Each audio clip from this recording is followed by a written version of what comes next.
WordPress plugin development. WordPress plugin ডেভেলপমেন্টের আজকের এই সিরিজে আপনাদের সবাইকে স্বাগতম। আমরা step by step WordPress plugin development করা দেখাবো। তো একদম বিগিনার থেকে শুরু করব, ইনশাল্লাহ অ্যাডভান্স পর্যন্ত যাওয়ার চেষ্টা করব।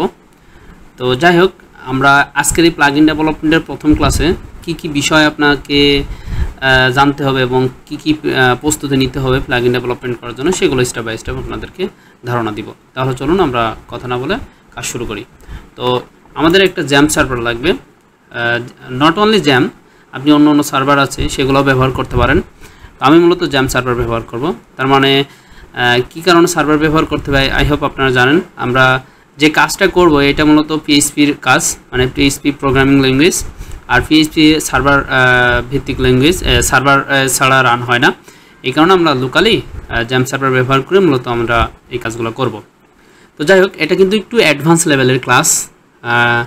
যারা কাস্টমাইজেশন করেন, মানে ডেভেলপমেন্টের কোনো কনসেপ্ট আপনাদেরকে নাই, তাহলে কিন্তু আপনারা এই কাজটা করতে পারবেন না। তবে অবশ্যই পিএইচপির ধারণা থাকা লাগবে, এইচটিএমএলেরও ধারণা থাকা লাগবে, এক কথায় কোডিং করার একটা হ্যাবিট থাকা লাগবে। ওকে, ঠিক আছে, চলুন সাথে থাকুন। আই হোপ আপনারা শিখে যাবেন। যদি আপনার মানে শিখার মন মানসিকতা থাকে যে না আমি শিখবো, আই হোপ আপনি শিখতে পারবেন। কিন্তু যদি ভয় পান তাহলে কিন্তু শিখতে পারবেন না। তো যাই হোক, লেগে থাকেন, শিখে ফেলবেন ইনশাল্লাহ। তাহলে চলুন আমরা কাজটা শুরু করি। সর্বপ্রথম আমাদের জ্যাম সার্ভার স্টার্ট করে নিব। অলরেডি আমার এখানে স্টার্ট করা আছে। জাস্ট মাইস্কুয়েল আর এই যে এফএসি, এই দুইটা মূলত আমাদেরকে এই মডিউল দুইটা স্টার্ট করতে হবে। তো তারপর আমি এক্সপ্লোরার মানে ফাইলে চলে যাব। ফাইলে এসে আমাদেরকে অবশ্যই জানতে হবে যে আমাদের ওয়ার্ডপ্রেস সিএমএসটা কোথায় থাকে। এই জ্যাম সার্ভারের মধ্যে এইচটিডক্স ইতিমধ্যে অনেকে জানেন। তো এইখানে আমার একটা ওয়ার্ডপ্রেস সেট আপ করা আছে অলরেডি। তো এইটার মধ্যে আমি কাজটা করব। তো জাস্ট ডোমেনের নামটা কপি করে আমি এইখানে লোকাল হোস্টের পাশে একটা স্ল্যাশ দিয়ে এখানে হিট করলাম। করার পর আমরা দেখতে পাবো আমাদের ওইটা চলে আসবে। এই মেশিনে বেশগুলো চলতেছে। আচ্ছা, চলে এসেছে এখানে। আমরা জাস্ট সাইটটাকে লগ ইন করলাম। কীভাবে লগ ইন করতে হয় আপনারা জানেন এটা, রাইট? ওকে, WP অ্যাডমিন একটু অ্যাডভান্স লেভেলের, তবে লেগে থাকেন, আই হোপ আপনি শিখতে পারবেন ইনশাল্লাহ। ওকে, তো এইখানে যেহেতু এই ডোমেনটার মধ্যেই মূলত আমাদের ওয়ার্ডপ্রেস ইনস্টল করা, আমি জাস্ট এই ডোমেনটার মধ্যে চলে আসলাম, এই ফাইলটার মধ্যে। তারপর আমাদের চলে আসতে হবে WP অ্যাডমিন না, WP কন্টেন্ট। আমাদের যে WP কন্টেন্ট ফাইলটাতে চলে আসতে হবে। অ্যান্ড দেন আমরা দেখতে পাবো থিম প্লাগইন। তো থিম থাকে থিমের জায়গায়, প্লাগইন থাকে প্লাগইন জায়গায়। তো আমরা জাস্ট যেহেতু প্লাগইন ডেভেলপমেন্ট করবো সেই ক্ষেত্রে এখানে প্রবেশ করলাম।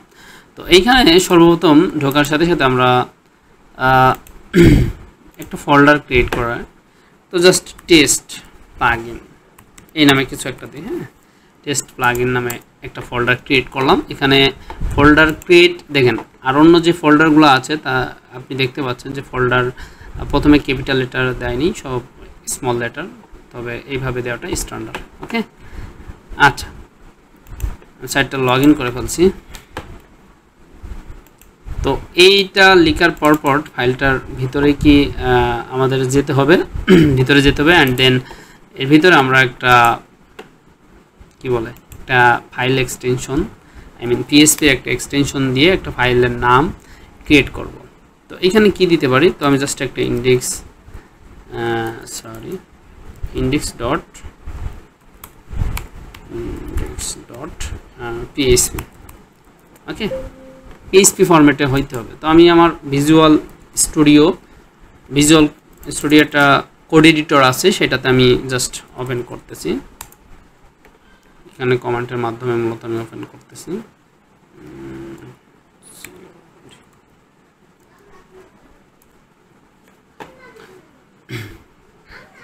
আপনারা সহজেও করতে পারবেন এখান থেকে। ফর এক্সাম্পল আমি এখানে কেটে দিলাম, এখানে কেটে ধরুন আমি কমান্ড না চালিয়ে এমনি জাস্ট রাইট বাটন ক্লিক করলাম। অ্যান্ড দেন এখানে যে ক্লিক করলে এটা হয়ে যাবে। ঠিক আছে, অনেক সময় অনেক ফাইল থাকে, এই ওয়েতে করলে সবগুলো ফাইলে একত্রে ওপেন হয়ে যায়। এই জন্য আমি কমান্ডের মাধ্যমে করা অভ্যাস, এই জন্য আমি মূলত কমান্ডের মাধ্যমে ওপেন করছি। আচ্ছা, যাই হোক, হোয়াটএভার, ওটা কোনো ব্যাপার না। তো এখন এখানে আসার পর দেখেন আমাদের সাইটটা কিন্তু টোটালি ব্ল্যাঙ্ক, এখানে অন্য কিছু নাই। একদমই আমাদের বেসিক একটা থিম এইখানে ইনস্টল করা রয়েছে, আপনারা দেখতে পাচ্ছেন। তো থিমের সাথে এখানে এটা কোনো ব্যাপার না, জাস্ট আমরা প্লাগইন ডেভেলপমেন্ট করব। প্লাগইনের ভিতরে আমরা চলে যাই। প্লাগইনের ভিতরে চলে যাওয়ার পর আমরা কি আমাদের প্লাগইনটি দেখতে পাবো?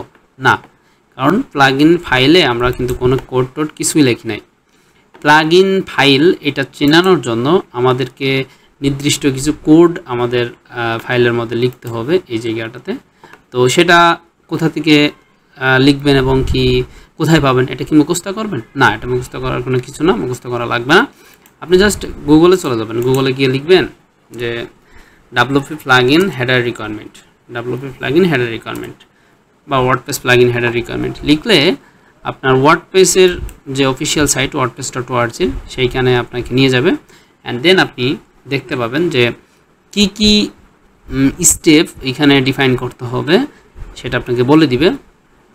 জাস্ট আমরা ভিউ করি সাইটটা, আমাদের এখানে একটু আসি, আবার ড্যাশবোর্ডে প্লাগইনে কি কি প্লাগইন আছে সেই প্লাগইনগুলো আমরা একটু দেখি। এখানে অনেকগুলো প্লাগইনই আছে। তো জাস্ট আমরা আমাদের একটা প্লাগইন তৈরি করেছি, টেস্ট প্লাগইন। ওকে, আচ্ছা,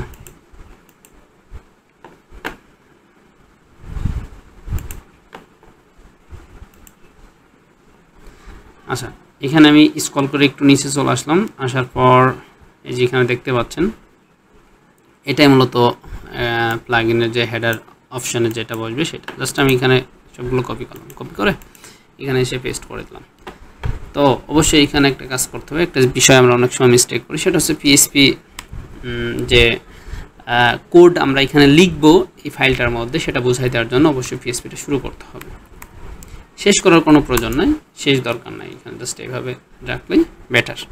সবাই এইভাবে রাখে, আপনি এইভাবে রাখবেন, শেষ করার দরকার নাই। তো সর্বপ্রথম এখানে দেখেন যে প্লাগইনের নাম এইভাবে দিলে কিন্তু আমি এখানে কপি করে পেস্ট করলাম, তাহলে দেখবেন যে আমাদের প্লাগইনটা তৈরি হয়ে গেছে। আমি আবার ড্যাশবোর্ডে চলে যাই, দেখেন আমাদের এখানে কিন্তু কোনো প্লাগইন নাই, এখন কিন্তু কোনো প্লাগইন দেখতে পাচ্ছি না, রাইট? ওকে, দেখেন আমাদের প্লাগইনটির নাম কি রাখছিলাম? Test plugin. আর এইখানে মূলত মাই বেসিক প্লাগইন, প্লাগইন নেমটা তো জাস্ট এই নামটা আমরা চেঞ্জ করে দিই, test plugin, test plugin. Control S দিয়ে সেভ দিলাম। দেওয়ার পর আমি জাস্ট এখানে এসে রিলোড দিই, অ্যান্ড দেন আমরা দেখতে পাবো টেস্ট প্লাগইন নামে আমাদের প্লাগইনটি চলে এসেছে। জাস্ট ওয়েট, এই দেখেন এখানে টেস্ট প্লাগইন। এখন কিন্তু প্লাগইনটি এডিট অ্যাক্টিভ করলে কিন্তু অ্যাক্টিভ হয়ে যাবে। হ্যাঁ, এখন প্লাগইনটি অ্যাক্টিভ করলে কিন্তু অ্যাক্টিভ হয়ে যাবে। তবে দেখেন এখানে প্লাগইনের ডিসক্রিপশন, প্লাগইনের ভার্সন, প্লাগইনে যে কে তৈরি করছে, ভিজিট প্লাগইন সাইট, এগুলো কিন্তু সব অন্য কিছু দেওয়া। তো এগুলো আমরা চেঞ্জ করে ফেলবো। কোথা থেকে করব? খুব সহজেই আমরা জানি, এই যে ফাইলটার মধ্যে আমরা এই টেক্সটগুলো দিয়েছি এইগুলাই মূলত এইখানের সব কিছু, ঠিক আছে? আচ্ছা, তাহলে প্লাগইন ইউআরএল বলতে কি, যেই প্লাগইনটি যে আপনি তৈরি করেছেন, তৈরি করার পর আপনার কোথায় হোস্ট করে রাখছেন সেটার একটা ইউআরএল। জাস্ট এখানে একটা কিছু দিলেই হবে। তো উদাহরণস্বরূপ আমি জাস্ট এখানে আমার ডোমেনের নামটা বলে দিচ্ছি, sign99.com, আর এখানে কিছু লিখে দিই just for test plugin, test plugin. Okay, control S দিলাম। আর এখানে কিছু ডিসক্রিপশন লিখতে হবে, this is our first basic plugin, এরকম কিছু একটু লিখে দিই, আওয়ার ফার্স্ট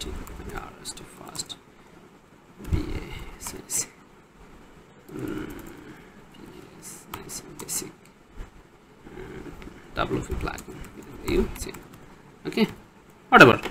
এখানে ভার্সন জাস্ট আমাদের যেহেতু প্রথম প্লাগইন সেক্ষেত্রে আমরা জাস্ট ভার্সন 1 রাখি। তো হয় না অনেক সময় প্লাগইন একটা ভার্সনে প্রথমে আমরা প্লাগইনটি লঞ্চ করছি, করার পর প্লাগইনের ভিতরে আবার নতুন কোনো ফাংশন অ্যাড করছি, সেটা হয় সেকেন্ড ভার্সন।